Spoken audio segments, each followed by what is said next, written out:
But you have 3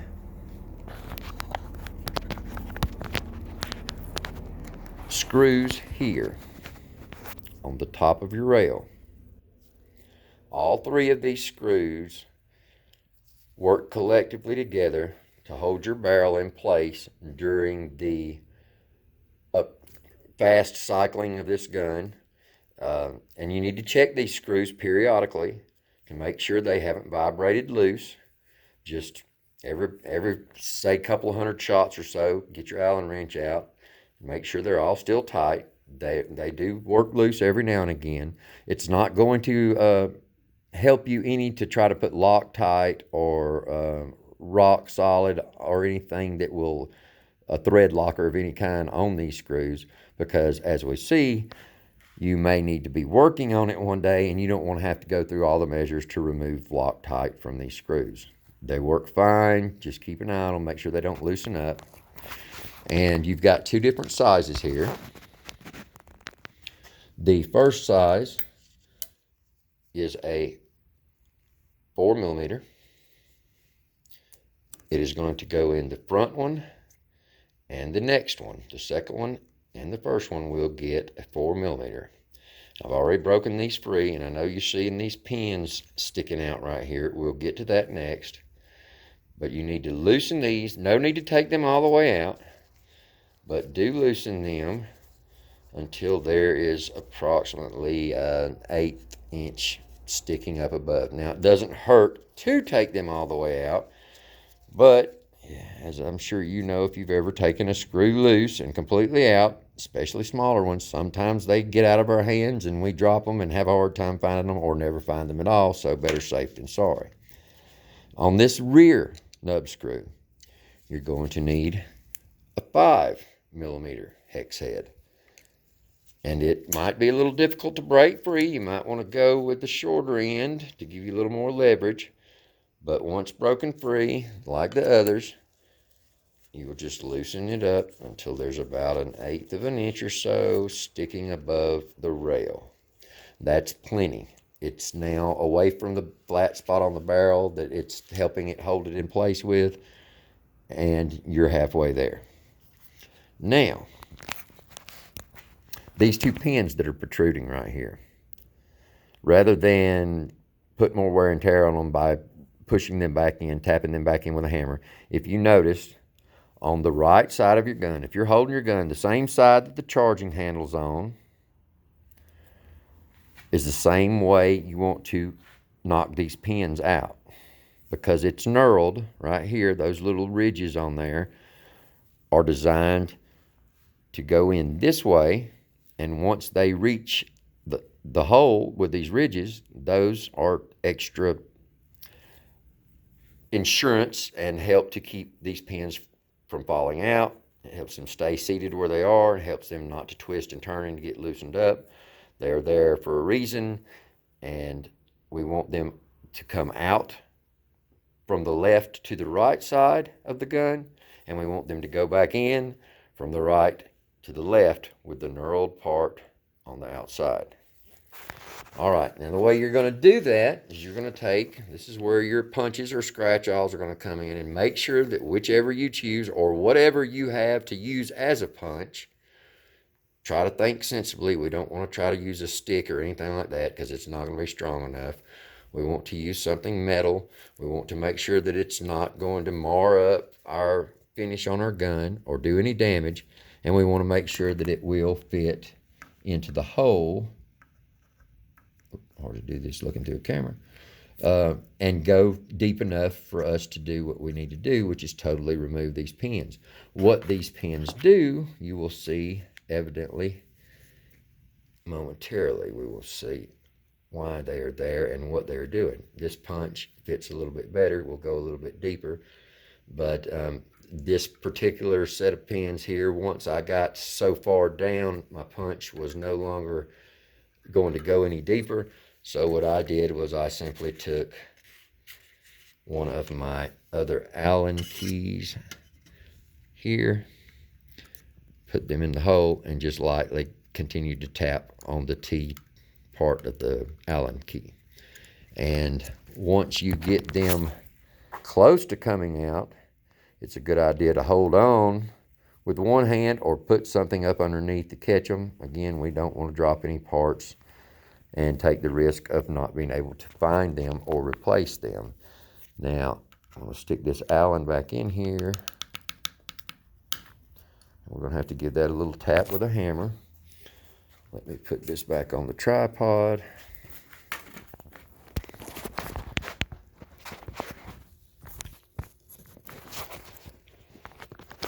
All right, now.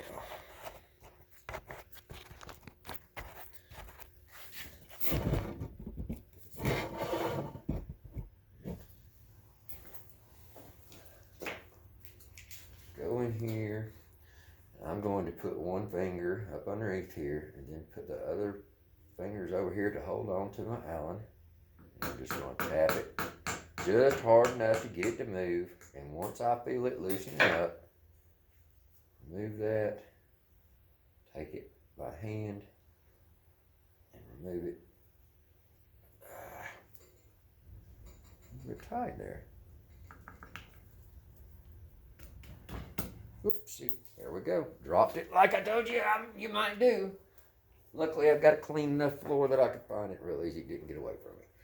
And there we are. That's the full length of the pin. And you'll see the other side is smooth, just like the rest of the shaft. This end, where the ridges are, that will be the last part of it to go back in when we put it back together. Now, set these parts where you will not lose them. And by the way, I know you see I'm working with a drop cloth here that's camouflage. I don't recommend you use camouflage as your backdrop on your work tables. This was just prompt to and put there to cover up some other projects that I'm working on right now that are a little hush-hush, but also to give me a clean surface to put parts and tools on. But working with a camouflage backdrop, if you're not used to it, can cause night blindness and in some cases impotence, so don't take the chance, right? All right. Now we're going to remove that second pin. And now when you start to remove these, since I had mine already started out, you're going to have a little resistance, more than what you saw me tapping the hammer. You're going to have to tap a little bit harder. That's why we use the punch to get them started out. Keep your eye on them, and as you're tapping out, once you see the smooth part of this pin start to expose itself, that's when you need to start paying attention to how hard you're tapping, because it could be loose enough in there to where it would shoot on out at you. But you're over the hump, you're over the hard part when you get the knurled section of this pin out. Now we've got both pins out. Why did we have to remove these two pins? What could they possibly have been doing to help aid in holding this gun together? These nub screws go into flat spots on top of the barrel, which I'll show you, and those pins fit into slots, partial slots, cut into the bottom part of the barrel, not going into the center of the barrel, but just in the material on the outside of the barrel.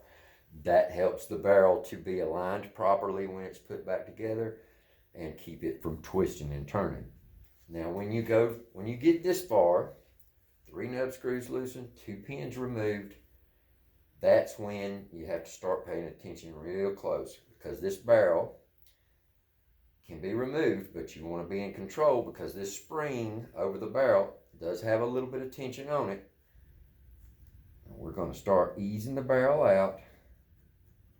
Once we get to the point where we see our first flat spot exposed, we want to be holding a little bit on this spring, maybe even pulling it back towards the end of the barrel slightly. You don't want to put too much pressure on it, but you want to relieve the pressure that it has on the barrel and keep it under control so it doesn't fly off at you when you get it the barrel free.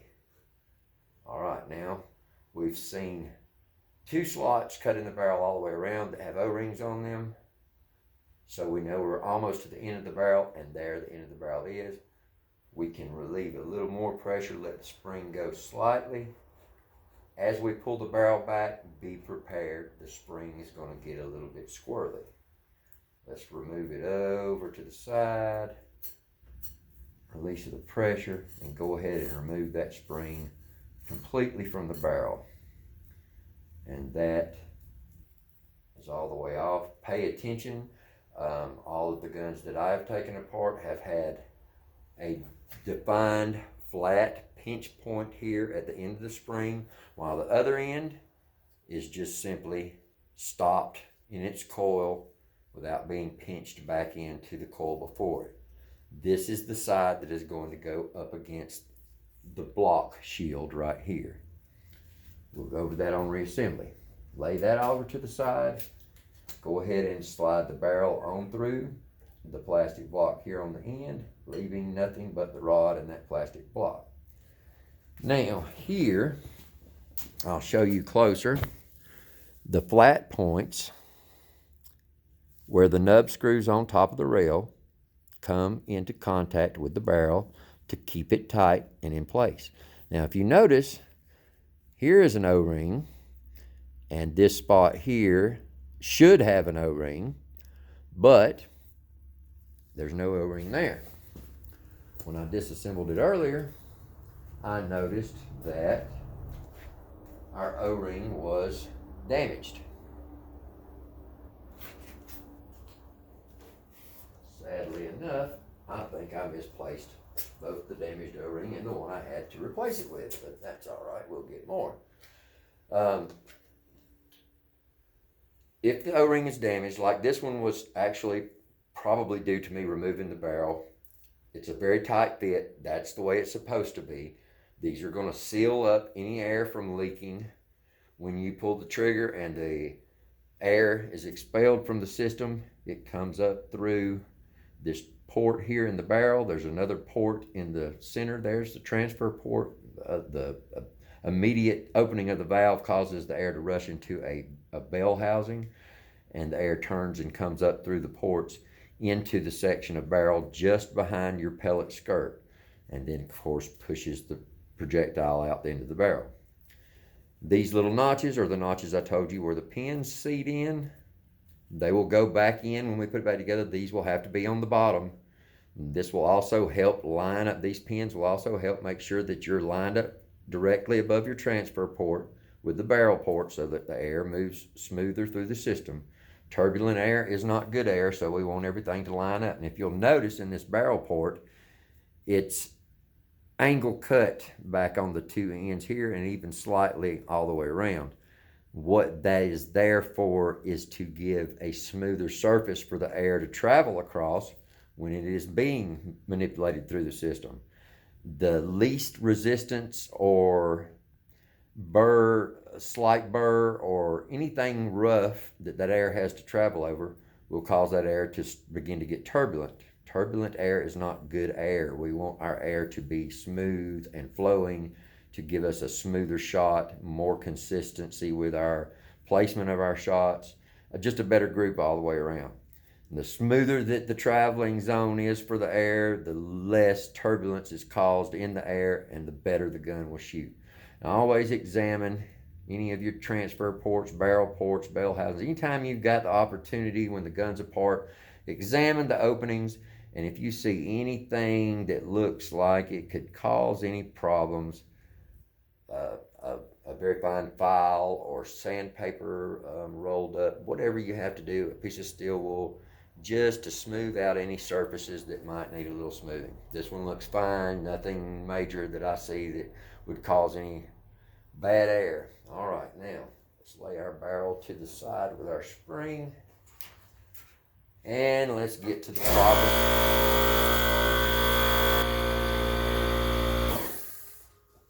My apologies, the air compressor decided it wanted to drink.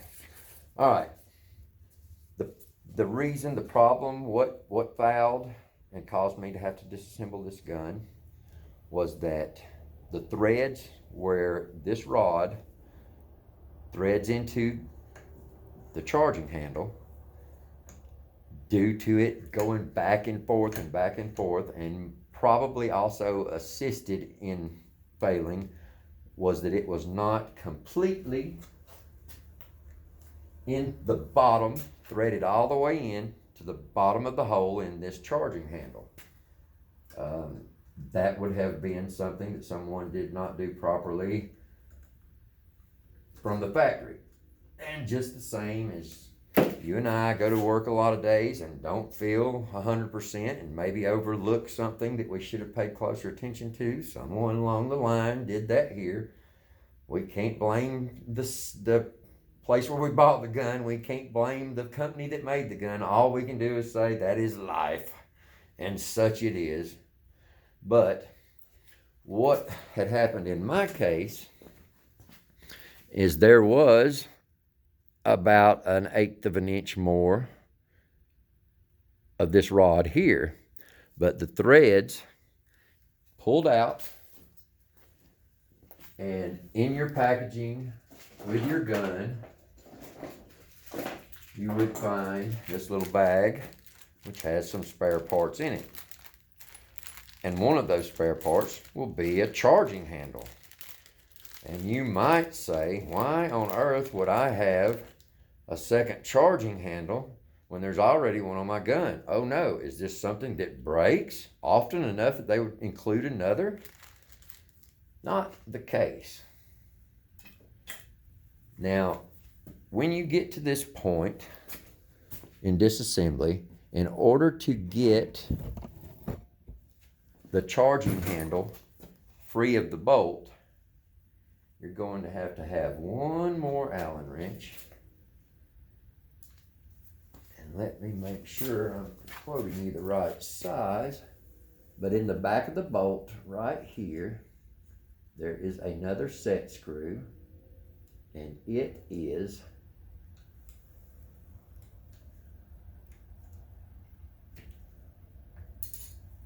a 2.5 millimeter. So you're going to have to come in from the back side, right in here, the back of the bolt, and by all means get you a flashlight and shine it down in there so you can see. And then you'll see the Allen head nub screw there holding that in. And when you loosen it, again, something you don't have to take completely out. If you do, and be prepared for accidental complete removal, be prepared to catch it once it comes out. You don't want to lose it. But when you loosen that up, your charging handle will then come out. And if we look on the charging handle, this little, this little slot right here is where that set screw seats to hold the charging handle in the proper alignment so that your rod, which is threaded into here, is in proper alignment with it, and everything's going to be just snug. Won't be any wiggling or anything like that. So remember, when we go to assemble, we're going to want to tighten that back up because we don't want any changing of the angle or pitch of this charging handle, because that's going to affect where the rod is threaded in, quite possibly damage, bend our rod. We don't want that.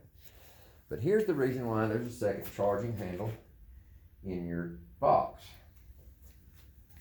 This is more than likely the charging handle that comes assembled in your rifle. Nothing wrong with it, not going to snap, break, more than likely, but as I said, the threads pulled off and were left inside the charging handle. So rather than trying to clean those out and taking up more of your time, which I've already done too much of, I went to my second charging handle, and lo and behold, it's longer. And that's when I realized, man, AEA is really on the ball. They didn't put this extra part in there because they feared it would fail. They put this extra part in there because they were using their heads. I have had a beast of a time getting recocked when I do decock the system. Something else we'll go over in a little bit. When this system is in a cocked position, that means that it is on ready for a semi-automatic cycle. And the bolt will come back and allow the next round to be pushed into the barrel. You can pull it back very easily with one finger. Doesn't feel like there's much resistance and spring tension on it at all. That is because it is in the ready state for semi-automatic cycling. Now, if you're traveling with the gun or you're putting the gun up, you're not going to be shooting it the rest of the day or whatever, It's never a bad idea to decock the system. This will be achieved by holding the bolt in the back position, pull it back as far as it'll go, and then while keeping a good hold of that bolt, pulling your trigger when the gun pointed in a safe direction with no projectile loaded in the barrel, and then easing the bolt back into the front forward position. This is decocking the system, taking all the spring pressure off of that slide, off of that cocking handle, off of that pin, which sets your next pellet, and it's going to relieve that tension on the spring. Doesn't hurt to leave it cocked as long as you've got the barrel cleared, no projectiles in the magazine, or the magazine taken out and you're certain that there's no projectile in the barrel. Even if it goes off, it's just going to blow air. But sometimes for extended periods of time of storage, it would be better to relieve the tension off that spring so it doesn't have to work so hard, maybe even taking a little bit of its life expectancy away. Well, once I had my scope mounted on here, had decocked the rifle a couple of times, and if you're not paying attention to your air pressure, another way it will decock the system is if you shoot too many times and drop below, what I'm finding is below the 1 mark, or excuse me, the 15 mark. I think it's the 15 mark on your manometers, which are going to be in MPAs, not PSI. So when it gets to that area, the system's really too low of air to cycle properly, and it will shoot but not recock. So anyhow, for whatever reason, when this system is decocked, it is a bear to pull this charging handle back and cock that system for the first time.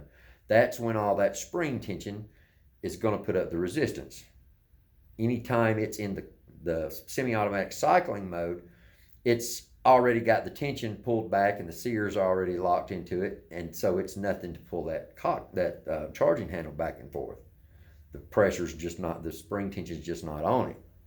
But it is on it when you go to cock it for the first time. Not for the weak. You're going to have a little muscle to cock it for the first time. So if you're not able to do it by yourself, go find a stronger adult that can help you get it cocked for the first time. Then you're good. As long as you don't let the air go out of your system too low, you'll be fine.